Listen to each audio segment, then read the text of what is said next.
وعلیکم السلام ورحمۃ اللہ۔ ماشاء اللہ، بڑا زبردست آپ کا یہ بیان تھا معراج صاحب۔ آخر میں جو حالی کی نظم کا آپ نے اشر کیا ہے نا، وہ حالی اگر سن لے تو پیٹنا شروع کر دے۔ بہرحال مفہوم آپ کا بالکل صحیح تھا۔ ابھی میں وہ نظم پڑھتا ہوں، اس کے کچھ شعر ذرا آپ زبانی یاد کر لیجئے گا، کیونکہ آپ اکثر حوالہ دیتے ہیں اور دینا چاہیے، تو تاکہ وہ ذرا اس کا نا اور جو اس کا وزن ہے نا وہ برابر رہے۔ اب سنیے ذرا۔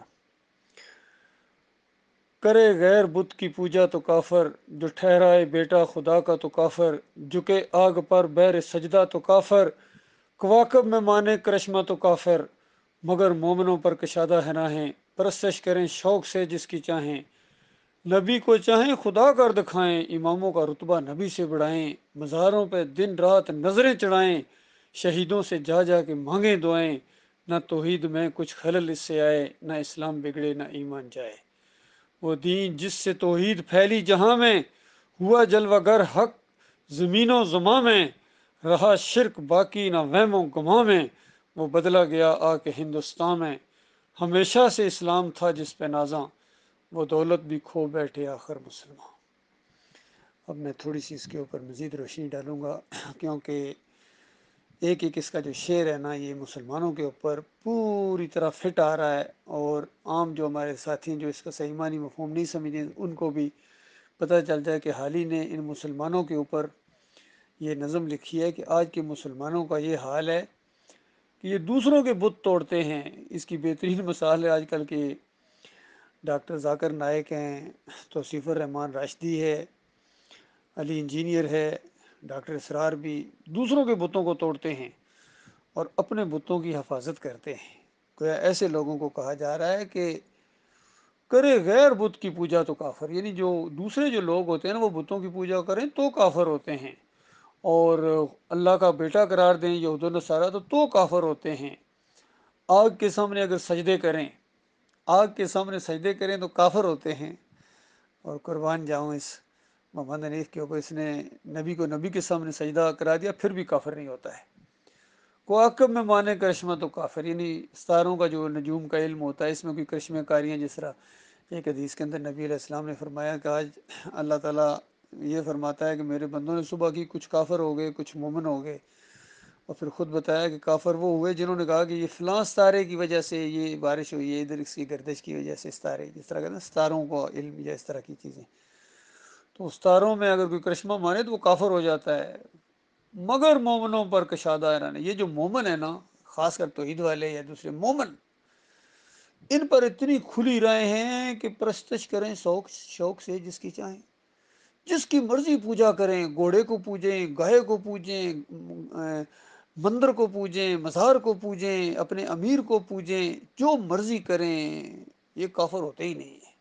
پرستش کریں شوق سے جس کی چاہیں، نبی کو چاہیں تو اللہ کر دکھائیں۔ ظاہری بات جس طرح کہتے ہیں کہ وہی جو مستوی تھا عرش پر خدا ہو کر اتر پڑا مدینے میں مصطفیٰ ہو کر، یعنی مدینے میں نبی علیہ السلام کو اللہ کر دکھائیں تب بھی یہ کافر نہیں ہوتے ہیں۔ اماموں کا رتبہ نبی سے بڑھائیں، جس طرح یہ سارے رافضی سب شیعوں کا یہ عقیدہ ہے کہ ہمارے امام ہر نبی سے اونچا مقام رکھتے ہیں، اتنا کچھ بھی یہ کہیں پھر بھی کافر نہیں ہوتے ہیں۔ مزاروں پہ دن رات نظریں چڑھائیں، عرس کریں، میلے کریں، چادریں چڑھائیں، یہ کافر ہوتے ہی نہیں ہیں۔ شہیدوں سے جا جا کے مانگیں دعائیں، یہ سارے مانگتے ہیں، جس طرح نجف میں جا کے مانگتے ہیں، علی حضرت سے مانگتے ہیں، نبی علیہ السلام سے مانگتے ہیں، اور کتنے شہید گزرے ہیں سب سے پکارتے ہیں، پکاریں لگاتے ہیں یا علی مدد، تب بھی یہ کافر نہیں ہوتے ہیں۔ اور ان کی توحید میں فرق ہی کو نہیں پڑتا ہے، ایسی توحید ان کی قائم رہتی ہے، نہ توحید میں کچھ خلل اس سے آئے، نہ اسلام بگڑے نہ ایمان جائے، نہ ان کا اسلام بگڑتا ہے نہ ان کا ایمان بگڑتا ہے۔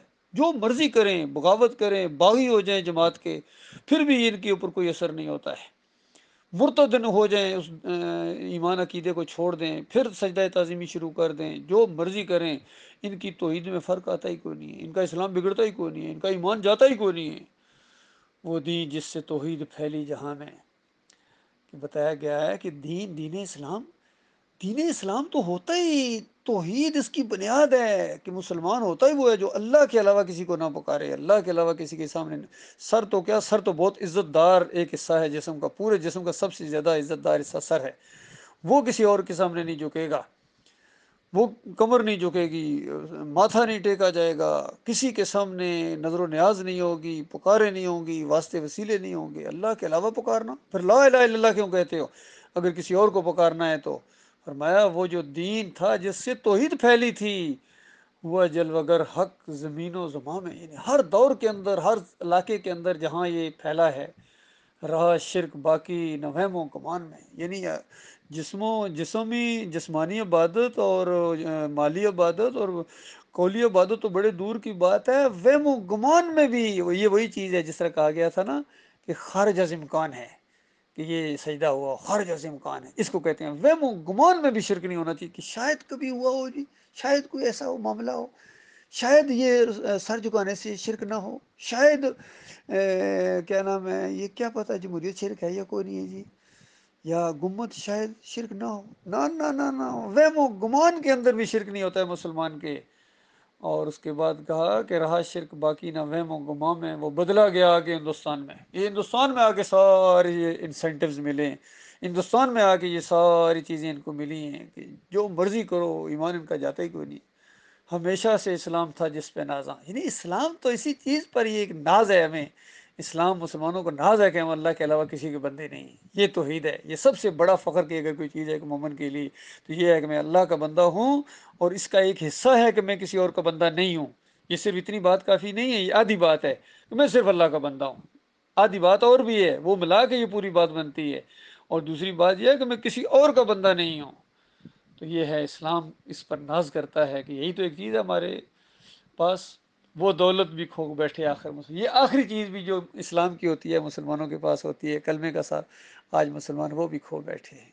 تو یہ ہے پوری نظم اپنے میں. رائے صاحب اس کو کبھی موقع ملے ذرا 2-3 دفعہ آپ سنیں گے تو آپ کے اس بات پر یہ آ جائے گی. موٹے موٹے جو شعر ہیں، خاص کر ابتدائی شعر جو 4-5 ہیں، وہ بالکل اسی انداز سے آپ پڑھا کریں. میں پھر پڑھتا ہوں تاکہ بالکل یہ چیز جو ہے نا تازہ رہے. اور اوپر اس کا ہیڈنگ تھا کلمہ گو مشرک، یعنی کلمہ پڑھنے والے مشرک. کرے غیر بت کی پوجا تو کافر، جو ٹھہرائے بیٹا خدا کا تو کافر. یہاں خدا اس نے لکھا ہے، برحال ہم یہاں اللہ کہہ دیتے ہیں. جو ٹھہرائے بیٹا اللہ کا تو کافر، جھکے آگ پر بیر سجدہ تو کافر. کواکب میں مانے کرشمہ تو کافر. کواکب یہ ستاروں کو کہتے ہیں. مگر مومنوں پر کشادہ ہیں راہیں، پرستش کریں شوق سے جس کی چاہیں.